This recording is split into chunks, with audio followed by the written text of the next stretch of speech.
back to the channel, everybody. This is Kodeations, and in today's video we're gonna be diving back into some Cookie Run Kingdom, and I've got some additional tips and tricks that you absolutely need to know. All right, so without further ado, let's dive right in.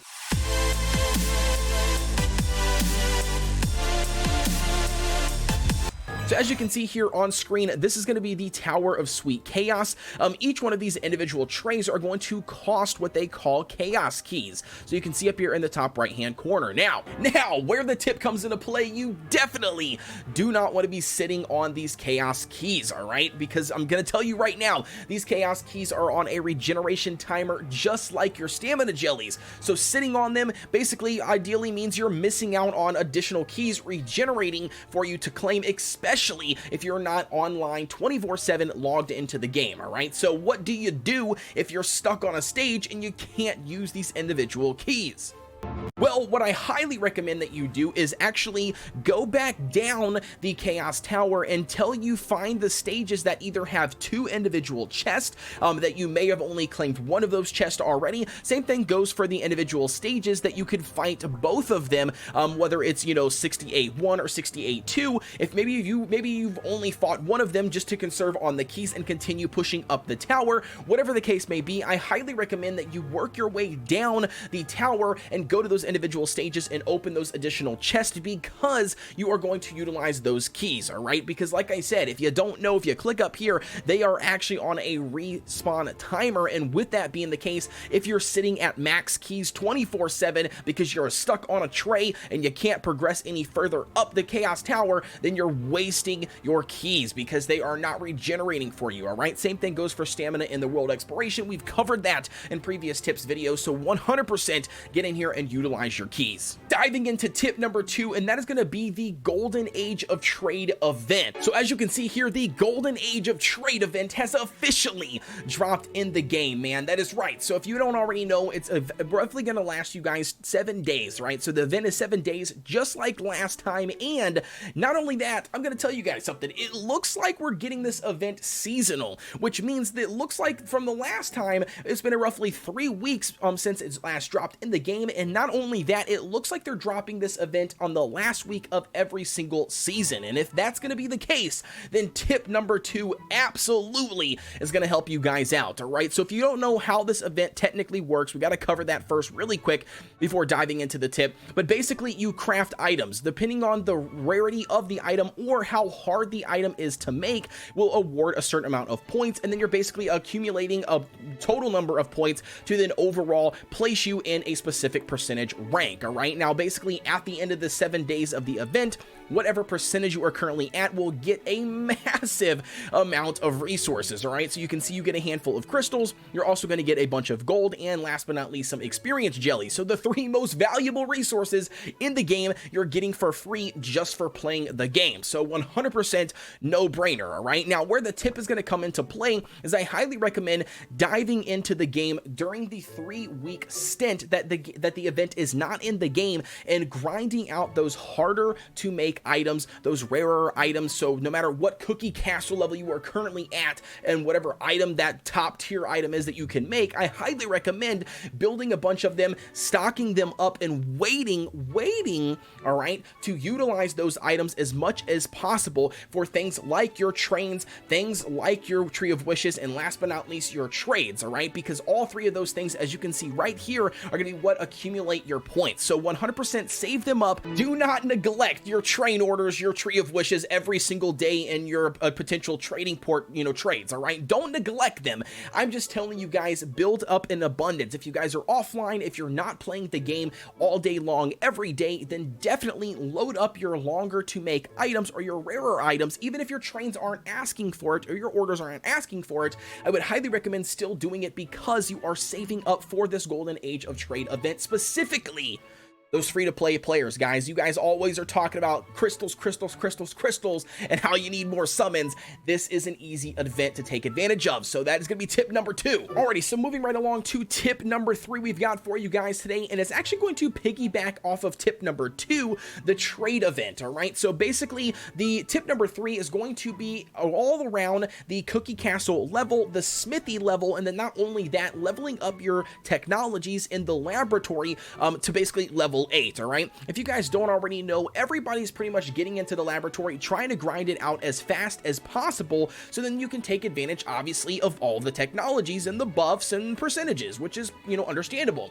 However, if you do not know, once you get to level 8 of a specific technology, it does start to require things like hammers, and with that being the case, hammers take a long time. It takes like 6 hours at base. If you have no landmarks or anything else speeding up its production time, you basically have 6 hours for one hammer to be crafted. And with that being said, a total of 2 hammers are going to take a 12-hour period, and if you've got all 4 slots open, that's going to be 24 hours, so a full day to craft 4 individual hammers, all right? So one major tip is going to be, you don't want your smithies, especially during trade week, basically tied up by making one specific item. What you want to be doing for the trade week specifically is grinding out a lot of these easy to make items in the smithy on one of them, and then on the other one, focusing on specific ones that you need for orders or wishes or things like that, so you could be tag teaming it the entire time. And if you happen to have one of your smithies, leveled up to, let's just say, I don't know, upgrade level 6 or level 7 even, and you do unlock hammers, but you're not prepared for those hammers, then all of your orders are going to start asking for hammers, all of your smithies are going to be tied up making hammers, and last but not least, you're not going to be utilizing both of your smithies to their advantage to also help you with something like the trade week, all right? So again, keep that in mind. It's just a little side tip, and I wanted to put this one in here because I have a couple people in my guild personally and in my Discord that have already complained about doing this. They've rushed their cookie castle, they rushed their level on their smithy, they've been grinding it out, got hammers unlocked, and now they've been stuck just pretty much making hammers with nothing else to do, and their smithies are just dead in the water until they can do something different, all right? So again, don't want to get into that situation. 100% take it slow, utilize what you can at your current castle level. If trade week is coming up around the corner, as it is here upon us, definitely don't want to be leveling up your smithy buildings. You want to be utilizing them to their full maximum potential, all right? So that's going to be all right. So now moving right along to tip number 4 we've got for you guys today, and that's going to actually bring us to the arena, all right, and actually testing out different team compositions, all right? So 100%, I've seen a lot of players do this. Maybe you're not like me, right? Like I'm pretty unique when it comes to saving up on these tickets and not really grinding out the arena. I'm not a big PvP person when it comes to games, or especially mobile games, with things like this, but for me anyways, if you're not like me and you don't have an abundance of these tickets, it's obviously not ideal to go up against actual opponents when you are trying to test out different team compositions, all right? So you might be wondering, okay, but then how do you test different team comps? Well, what a lot of players don't actually know, and it's actually a really good tip and trick, is going to be in the friends section. Once you go to your overall friends, you can actually friendly battle your friends' team comps, all right? So if you click on a friend, you go down here to the friendly battle, as you can see here, you can actually battle them, and guess what? It's awesome because it doesn't cost you anything. It's 100% free. Look down here. It's 100% free to battle them over and over and over again. It doesn't cost you anything. You can test out different team compositions. Not only that, if you know your friend personally, whether you got them in the Discord or however you communicate with them, or even in game, send them a message. However it is, you can even have them set up different defenses for you specifically, so then you can combat them, all right? So again, it's just an awesome way that you can obviously get in here and test the individual team comps against other team comps without having to utilize your individual tickets or spend diamonds or crystals or, whatever to, then hopefully do reset. So again, 100% get in here and take advantage of this, especially when it comes to climbing up those ranks. And if you are really, really competitive, it's just a nice, easy way to test out team comps. All right, so moving on to tip number 5, and the last tip we've got for you guys today is actually going to be discussing the topping pieces and how most players, I want to say probably 98% of players right now, are on short supply of topping pieces. All right, so let's dive in and break down the best ways that I think you guys can farm out some topping pieces, and hopefully to help your progression when it comes to leveling up your toppings. All right, now diving into the 3 individual ways that I think are the best ways ways to get topping pieces. The first two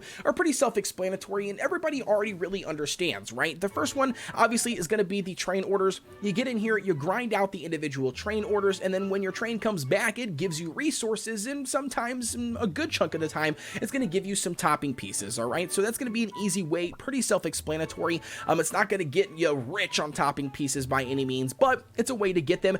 Second one up is going to be the world exploration. Obviously, no matter if you're in the dark mode or the story mode, it does not matter.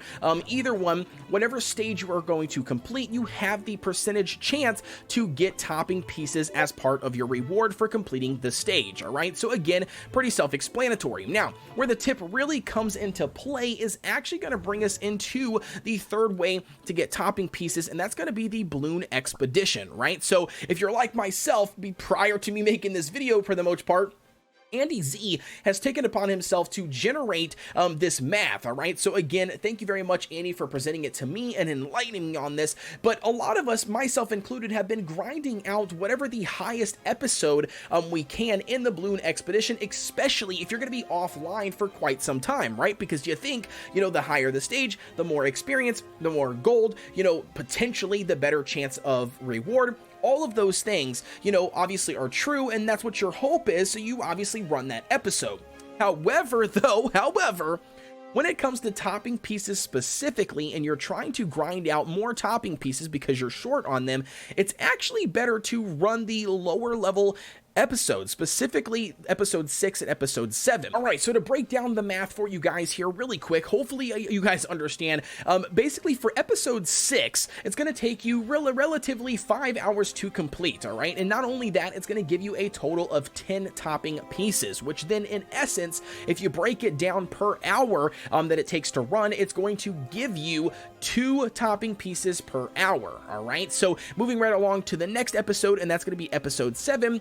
Episode 7 does take roughly 6 hours to complete, but it's going to give you a total of 12 toppings. So again, doing 12 divided by 6 to break it down per hour will then give you 2 topping pieces per hour. All right, now here's where the misconception comes into play. When it comes to topping pieces, if you head over here to episode 8, it's going to give you basically 15 topping pieces for roughly 8 hours worth of expedition. Now, if you do the math and you do 15 divided by 8, you essentially only get 1.875, which in essence is less than 2 topping pieces per hour, aka making episode 6 and 7 more worthwhile when it comes to your overall time. All right, so if you're willing to get in here and check the game every 6 hours, then it's better to run the other episodes so you're gaining more topping pieces for your time. Ladies and gentlemen, that's going to be it for me. I hope you guys found these tips helpful. Drop a comment down below, let me know what your guys' thoughts are. Hey,